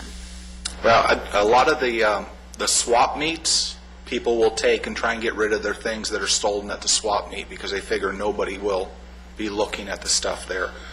We actually do patrol there and keep an eye on the swap meets and what's being taken place. If that's happening in your neighborhood, if you've got a home, you need to let us know. That's suspicious activity. There's something possibly going on there. And you say, well, big furniture, they don't steal furniture. Well, they do. We had a case where a pool table was taken. Broad daylight, 8-foot pool table was taken out of the house. The guy came home, his pool table was gone. Now, we have, one of you mentioned CSOs. We have CSOs. They're community service officers. They go out, they drive the white Jeeps, says City of Lancaster on the side. They wear the white shirt with the sheriff patch on the shoulder. They go and take non-threatening reports where the suspect's already gone from the location, like burglaries, missing person, vandalisms, where the perpetrator's no longer there. They'll go out and take the report. We hired them, or the city hired them, so that they could devote time to taking the report and do an investigation, so to speak, before it goes to the detectives. These deputies are busy. They're running from call to call to call. They didn't have the time to put forth to interview people and whatnot when they're taking a report. Well, this particular case with the pool table, a CSO went out. The guy said, yeah, the pool table had been taken. He got all the information from the guy. Well, he started going house to house. Did you see anything today, anything suspicious today? About 6 houses down, he knocked on the door and she said, yeah, the people right across the street. I saw him walk from his house with the pool table. They carried it across the street. They went over, knocked on the door. Sure enough, that person's pool table was there. But again, if a deputy would have come out, they would have said, okay, the pool table's gone. No, I don't have any kind of marking on it, no serial number. There's no way they can track it. Nobody saw anything. The CSO went out and took the time and asked around, and somebody saw it. Somebody always sees something. And it's not the idea that the deputy didn't want to take the time to do it, but usually they have calls on their computer, and when they get done getting the pertinent information, they have another call to, and it might be a priority or an emergency call, so lots of times they get the information. It's the same report that the CSO is going to take, and then they've got to take, the deputy has to take off to another priority call. Well, the CSOs, they were hired with that in mind to be able to do a little bit more investigative work. They're knocking out roughly about 40 reports a day that deputies don't have to knock out, so that frees up the deputies. All the CSOs are fingerprint trained too, so they can come out and take fingerprints right at that time. So that program's really working out good. And talking on that area, that's what's working good up here with the city, and that's why crime's going down. The Sheriff's Department's doing a great job. The city is stepping up, trying to give the Sheriff's Department what they need. Like this was a trial program 2 years ago with the CSOs. The county had provided CSAs, which are a very similar position, but there was only 3 of them. So they looked at the response time, the Sheriff's Department, and it's like, well, what can we do to cut down the response time? Because the deputies were maybe get out to a call. It might take 4 or 5 hours because they have all these priority calls. So they got with the city, and they figured out, well, we'll hire 15. They created these positions. 15 city-hired CSOs, and they did that, and that so the CSOs could get out there maybe in an hour or an hour and a half. It freed up the deputies. The CSOs are taking the reports. The CSOs are taking the prints. It works out good. What the Sheriff's Department asks for usually, the city is stepping up and saying, you need a truancy car? Good, we're doing it. Burglary suppression team? Doing it. Core project? Doing it. So it's those 2 components working. But the third element is the citizens. Right. You could all be home right now. I mean, we have roughly 3,000 people or more in Neighborhood Watch. They don't have to be in Neighborhood Watch. They can go home at night, close their front door, barricade it, and then come out the next morning. It's everybody getting involved, everybody calling in, everybody watching out for their neighbors. That's what's making the difference. So. Now, Trevor mentioned, people coming together to well, I kind of lost my train of thought, so why don't you help me out here? You're on the spot. Okay, yes I am. All right, looking at the Home Security Handbook, we've got a lot of different things that we can talk to people about. I mentioned earlier exterior lighting, and it's really important that you have good lighting. We have something that's called CPTED, which is Crime Prevention Through Environmental Design, and it's something we teach not only for residential but for commercial. And it's really looking at the structure of a building, how it's designed, how the lighting, how the entrance, how the landscape all plays a part of whether or not that is a target for crime. So if you have the proper lighting that comes on in the evening, if you have a sidewalk that's well lit so people walk a certain way, all that kind of control the traffic that comes to your house. You don't want people coming across your lawn. If you have bushes along the edge of the house, that will deter people from coming that way. It'll send them over to the walkway, so they come on the walkway. If you have any kind of bushes or something along the front of the house, you want to keep them below window level, at the bottom of the window. You don't want to give them any kind of space where they can hide from sight. And again, these people are working clandestinely. They want the dark. They want to hide. They don't want to be identified. They don't want to come in contact with you or anybody else. And it's our job to watch, and that's what it is. It's neighborhood watch. And I'm not saying go out there and confront people, but by all means, if you feel comfortable, if somebody's in your neighborhood, and think of the impact that it makes. This guy comes into the neighborhood, he's looking to burglarize a house, he's looking for a target. He parks his car, or he's on foot, and he's by the front of your house, and you see him out there, and you turn on your front porch light, and you go out and stand on your porch. And at the same time, you get on your phone, on the phone tree, and you call your neighbor who's a door down as this guy's walking, and all of a sudden his porch light comes on, and he comes out on his front porch. And this goes on all the way down the street. That sends a signal to that person that they know you're there, people are watching, This is not a neighborhood to mess with, and they move elsewhere. Now, we've got neighborhood watch groups, and it's been amazing because I came on board not too long ago, 6 months ago. Craig's been doing this for about a year. Shelley's been doing it for about 2 years. We've grown significantly, but I've watched the change, and we've got a community that started Neighborhood Watch, and they may have just a little area, maybe one street, and those people were very proactive, and they reached out not only to their neighbors on their street, but the adjacent streets. And then those people reached out. So now the initial person that started it is surrounded by a cocoon of neighborhood watch groups. What better safety net could you have? And that's what we're saying. Talk to your neighbors. Reach out. We've got one gentleman that has a neighborhood watch group, and he's put together a very elaborate phone tree identification. He's got a drawing of the street. Everybody's house has an arrow in a little box with their name, their phone number, their contact information, and everybody has that information, and they are in contact with each other. They meet with us every 2 months.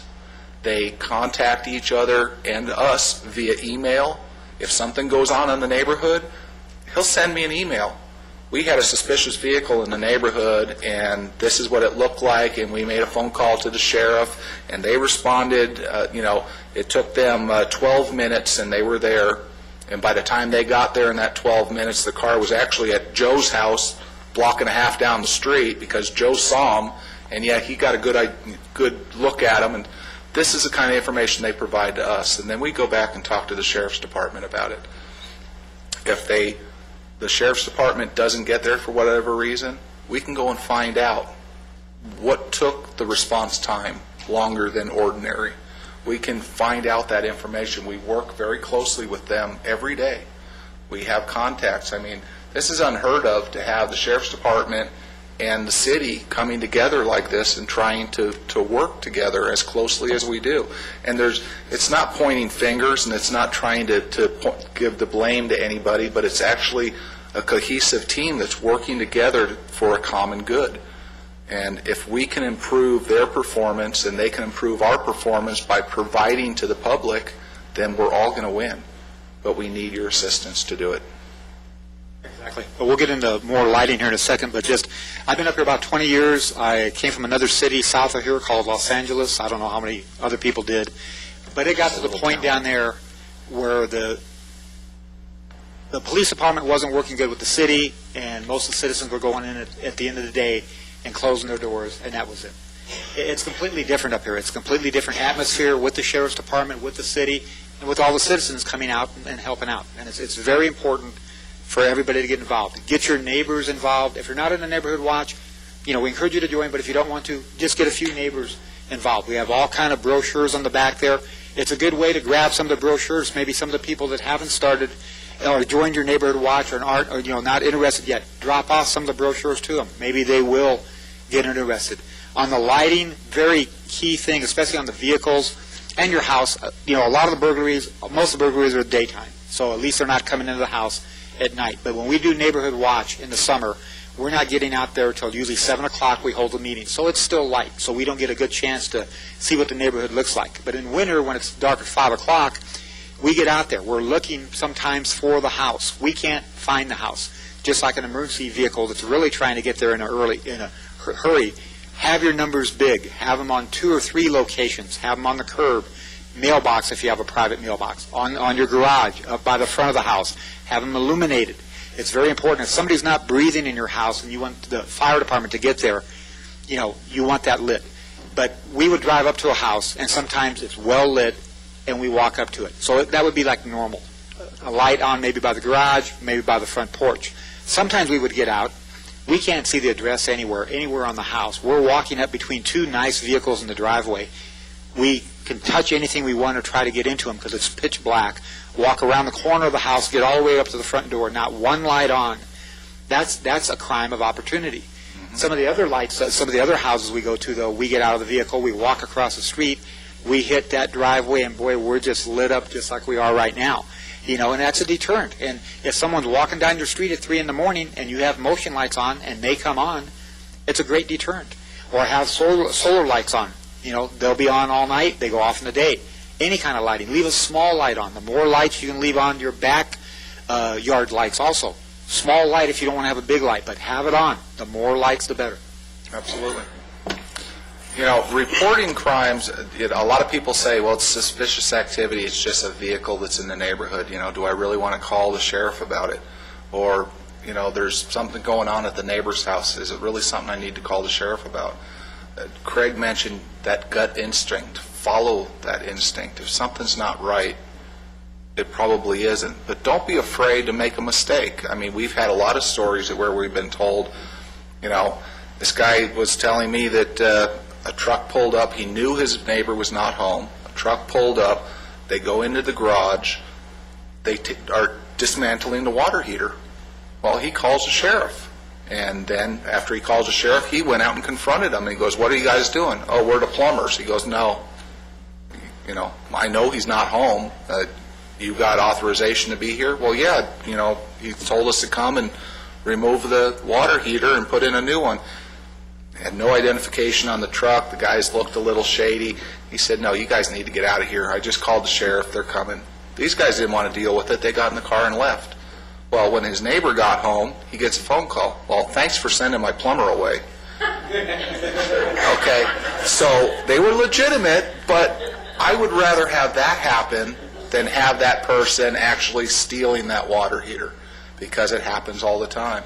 Another story, they saw a light. The neighbor wasn't home, or they didn't believe the neighbor was home. There was a light upstairs. It looked like a flashlight. It was at night. Looked like a flashlight moving around the house. He called him on the phone. Nobody answered. Okay, well, he must not be home, but there's somebody there. The car's not out front. There's motion going on. He called the sheriff. It was late at night. The sheriff came, knocked on the door. The guy was home. He was on his computer. That's why he didn't answer the phone, because he had the phone line into the computer, but the flashing light looked like a flashlight going around. So he answers his door to a sheriff with a gun at 2 o'clock in the morning.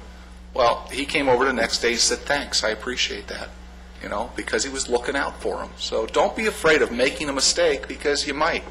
Here's the rule of thumb that I tell everybody. If that question pops in your mind, should I call the sheriff's department, then absolutely you should. If that comes to your mind that maybe I should, you should. Call. With the stories Jim just said, we've also heard the same story where a truck drives up, garage door goes up, truck backs in, truck loads up, truck leaves, and the neighbor comes over and says, hey, somebody robbed my house, did you see anything? And people are putting their head down, yeah, but I didn't call in. So it's always better to call in. If it's nothing, it's no harm, no foul.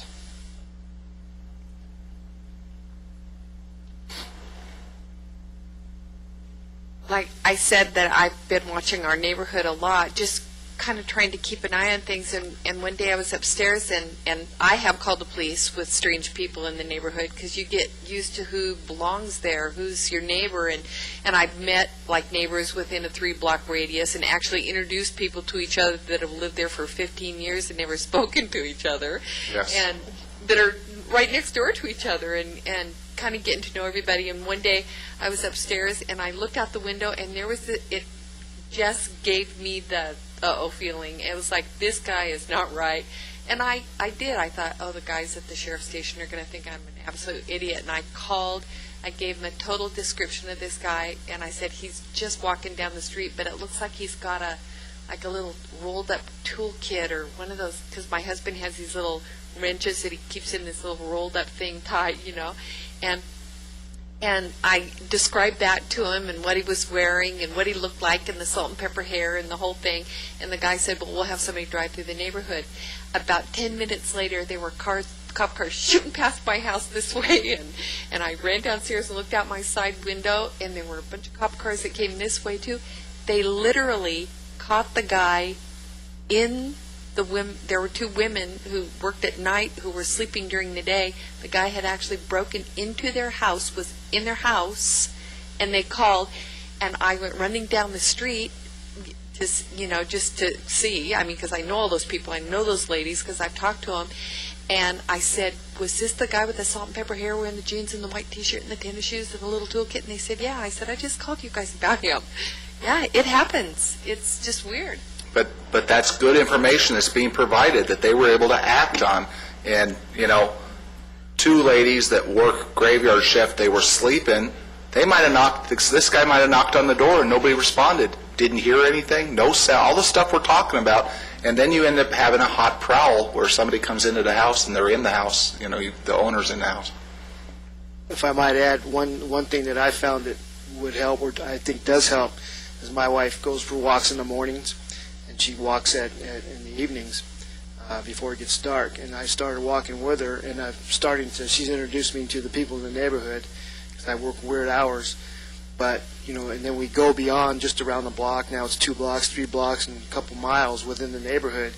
And what I've found within the last month and a half, I've noticed more people are out walking during the day, in the evening, walking their dogs, walking with their families, and they're starting to interact more. So if you're not doing it now, it might be something you may want to, you know, start doing. It would help. Start meeting your neighbors and whatnot. Yeah, but that's a sign of an improved community when people start going out and interacting with each other. When you know, if you're looking to buy a home, do you drive through the neighborhood before you purchase a home? Okay. What do you look for when, I mean, not only just a nice home, but what else do you look for? Do you look for people walking down the street? People with smiles on their faces, you know, people walking their dogs, people jogging, you know, out in the evening, kids playing in the street. You know, that's the type of thing you look for. That's where the community you want to live in. I know all of you feel that way, but then when you get there, do you participate? And it's really building community. And that's what Neighborhood Watch is about, you know, building a community, reaching out to each other. And, you know, Trev said, and I finally remember what he was talking about earlier that I forgot. His neighborhood gets together and has barbecues, you know, have a potluck or whatever. That's what you want to do. It's really sad to go to a meeting, a Neighborhood Watch meeting, and you'll get 10 or 15 people together. And as she said, the neighbors don't know each other. This is the first time they've ever sat down and said, "Hi, my name is Joe Smith." You know, "Oh yeah, he's a good neighbor. He's been a great neighbor. For 8 years he's lived next door, and I've never known his name." Well, that's not a neighbor. You need to reach out and get to know people a little bit. Have the parties. Have the gatherings. Get to know the kids. Get to know the kids' friends. Who belongs and who doesn't belong. Extremely important. But provide good information to the police. When you call the Sheriff's Department, we have 4 operators normally that are working over here at Lancaster Sheriff's Department. It may be deputies that are answering the phone or technicians that are trained to answer 911 calls. They're inundated with calls. We are the busiest station in all of LA County. The deputies may handle upwards on a warm summer day in a 24-hour period, 600 calls. Okay, now those aren't all violent calls. Some of them are suspicious vehicle calls. Some of them are burglary calls, you know, so on and so forth, missing persons and what have you. But those 600 calls that they're actually responding to, they may get an additional, you know, they may have 800 calls that come into the desk. Now they've got to meter those calls. They've been trained to ask pertinent questions to get information to provide to the deputies. A lot of people will tell us, you know, "Yeah, you tell us to call in suspicious activity," and I do, and then the operator on the phone gives me a hard time. They ask me all these questions, and they don't, you know, well, they're not committing a crime. We can't send a deputy out. You know, what do you expect us to do? And they're kind of snotty to me. No, they're trying to eliminate the unnecessary calls where they've got so many calls that are legitimate that deputies need to respond to. Those ones that aren't, they have to get out of the way. So they ask those questions for a reason. So bear with them. You know, don't take offense to the fact that they're asking these questions. But if you provide good information, white T-shirt, salt and pepper hair, blue jeans, he's carrying this wrapped up toolkit under his arm, he looks suspicious, I've never seen him in the neighborhood before, you know, that perks them up a little bit. They say, okay, here's some information I can provide to a deputy that I can send to his MDT, to his computer in his vehicle, that gives a description of what's going on. Okay? Find out what tag number is associated with the call. Every call that's dispatched to a deputy is assigned a tag number. Ask the dispatcher or ask the operator what tag number is associated with this call that I'm giving you right now. they'll understand that you know a little bit about how the operation works, that you can call back a half an hour later and say, what's the status of tag such and such, and they'll tell you a deputy's already responded, a deputy's on his way, you know, it's been assigned to a deputy, he's almost there, but you have some recourse to go back if you don't get the service that you want or desire. So ask for that. What's the tag number? And that's just a good little tip. But provide good basic information. Ask the right questions, because they're asking you the right questions. You ask them the right questions, you're going to get a better response. But bear with them. These people are really busy. The deputies are really busy, running from call to call to call. We get, the complaints where the deputy was short with me, the deputy didn't treat me well. They've got to deal with, unfortunately, the dredges of society a lot of the time. And, does that rub off on them? Yeah, probably a little bit.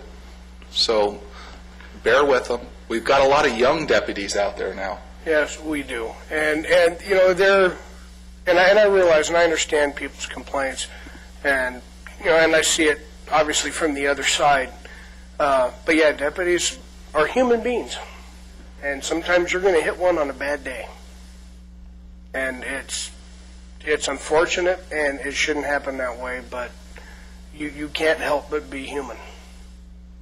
And some days are better than others. Some days you have more patience than others, and some days you have more time than others.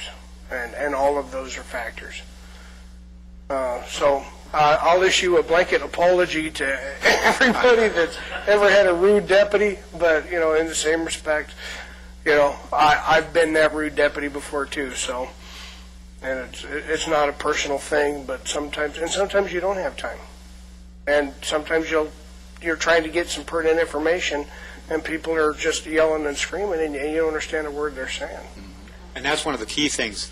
You're calling in, especially if something's going on, you have a crime in progress, say you get on your cell phone and it's nothing, but by the time the call goes through, something's happening right then, and somebody picks up and says, please hold, or whatever. If something's going on right there, let them know, I have a crime in progress.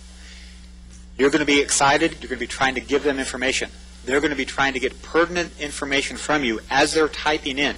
The sooner they can get pertinent information as far as what's going on, is there weapons, the location, and everything, they can be typing that in so they can get it to dispatcher so they can get out to a car. You're in a hurry to tell the whole story, and I do that all the time too. You get going and you're trying to tell the story, and they're trying to get pertinent information so they can get the car rolling. So that's one thing. As far as having 600 calls a day, that sounds bad in one aspect, but it's just like any other stat. That's good. If everybody's going into a house and not looking outside and not calling in, and crime's going on but no one calls in, then the sheriff's department doesn't know about the crime. We knew by starting Neighborhood Watch that staff would go up, calls would go up, because more people were encouraging you. When we watch the Neighborhood Watch, all these presentation, we're talking live now. Anybody that watches this, we encourage everybody to call in. Every time you call in, that's going to be a call. So yes, calls are going to go up, but that's a positive thing, because people are getting involved and people are calling in. It's a good thing. I talked about the young deputies that are out there. There was a big push to hire deputies over the last 2 or 3 years. Lancaster Station's at full capacity now for their deputies. They've hired about 40 new deputies over the past 2 years. A lot of these deputies are young, relatively quickly out of the academy. It would be you'd go to the academy and then you'd go into custody for maybe 6 or 8 years before you came out on patrol. We've got deputies now that have gone to the academy. They may go to custody for 8 months or a year, and then they're out on patrol. So they're relatively young. They're anxious to go out and do a good job. But probably the best part, a lot of the deputies live right here in Lancaster. So it's not, working in a city away from where you live, but they actually live where they work, and they're vested in the community, and they care about the community. So that's a huge plus for you. You've got deputies that really care. And I've seen it, and it's made a difference. So. And then also knowing the area. I mean, imagine all of us right now, we're police officers in the city of Glendale or Pasadena, and you have to learn all those roads, every little alley in that area. But if you grew up in that area, you know it. So if a call comes out, you can look at it. You know exactly where you're going. You know what the neighborhood's like. it really helps. It's a big advantage. Okay, we're going to try and wrap things up a little bit. Trevor's here. You know, you probably don't get an opportunity all that often to ask a Lancaster detective any questions. He is welcome to answer anything you have. You know, take the opportunity if you've got anything. What we can do, if you'd like, just to give us a show of hands, we can continue to go one-on-one and pass the mic around, or we can close the session and we'll stay here as long as you want to answer any questions you want. You want to do it that way, or you want to go mic by mic, or...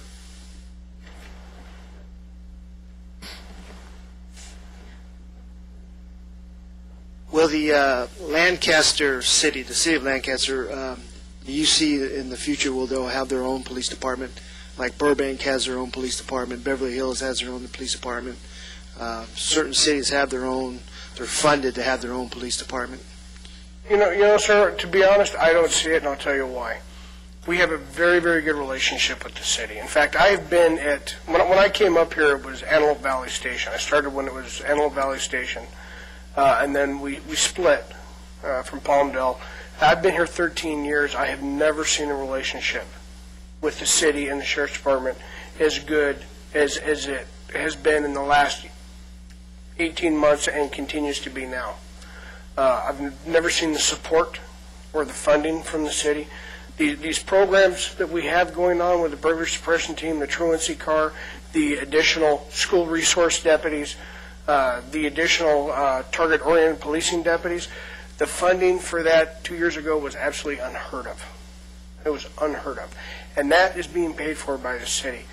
The reason most municipalities opt to contract their law enforcement is because it is so tremendously expensive to have your own law enforcement. Because along with all of that, you have all of the additional services that most people don't ever even think about. Your fingerprint people, the lab people that analyze everything, your evidence collection and storage. We have storage facilities that store evidence indefinitely for crimes that, I mean, all of that costs money. The cars, the gas, the oil, the tires, it is incredibly expensive. The training. And I don't remember now what it costs to put each individual recruit through the academy, but it is an astronomical price tag. It is a very, very expensive endeavor. And then on top of that, whatever municipality does have their own agencies, all of the liability also goes with that. Right now, the city shares liability with the county for lawsuits. If, Glendale, they're paying it all. They're not sharing with anybody. And that's why most of the agencies don't. In fact, I don't know what the status is now, but I know a short time ago, Cal City had entered into talks with Kern County to be absorbed by Kern County because they could no longer sustain their own law enforcement. If it's someone in your neighborhood that you suspect is breaking into your homes and you call, does the sheriff come to your house? Good question. Not always.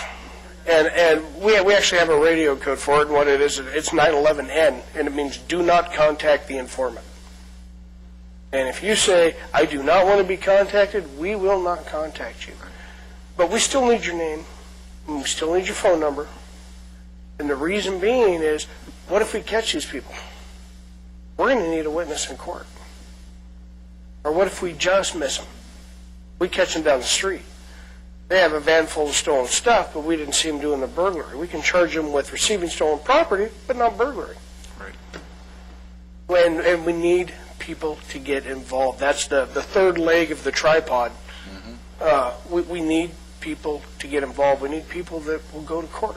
And it's a pain. It's a pain going to court. Because you go down to a preliminary hearing and you sit in the gallery and you wait for your case to come up. And there's no particular order that happens. I've seen people come to court and they're walking out in 30 minutes after they got there and they're going, wow, this wasn't bad at all. And then I've seen people wait 7 hours to do their preliminary hearing. But we need people to get involved because it makes the difference. Yes, ma'am.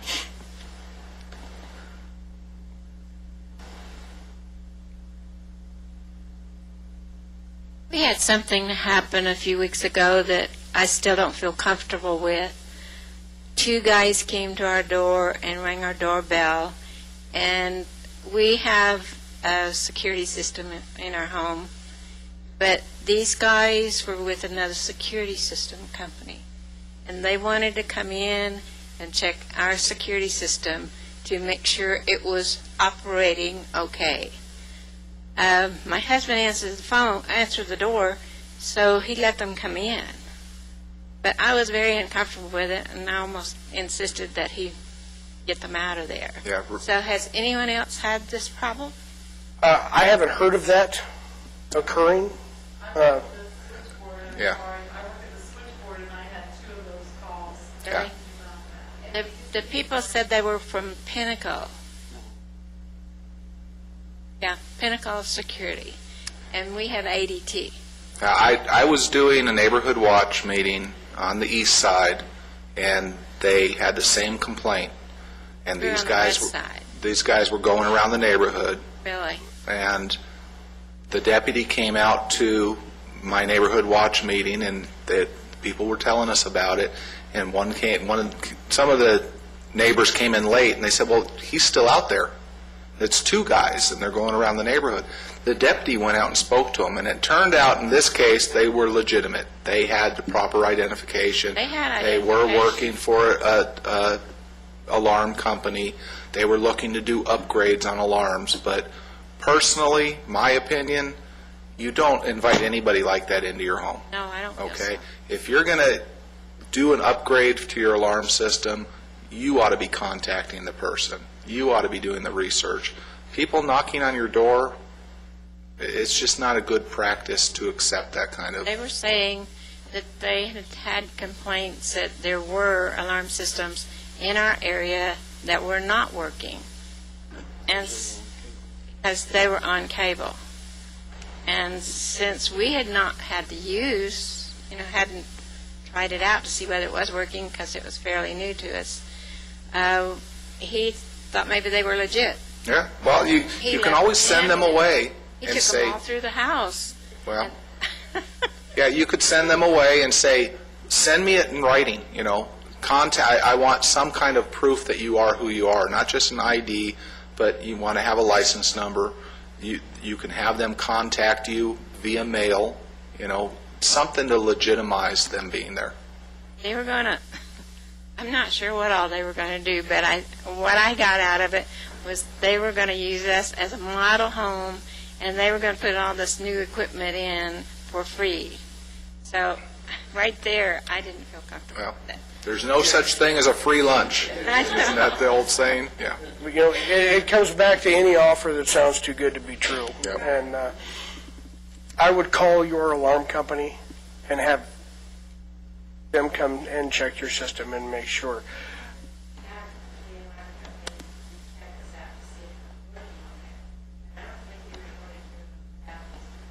Well, and there are procedures for you to test your own system, and you should be doing that at least once a month. You should be testing your system.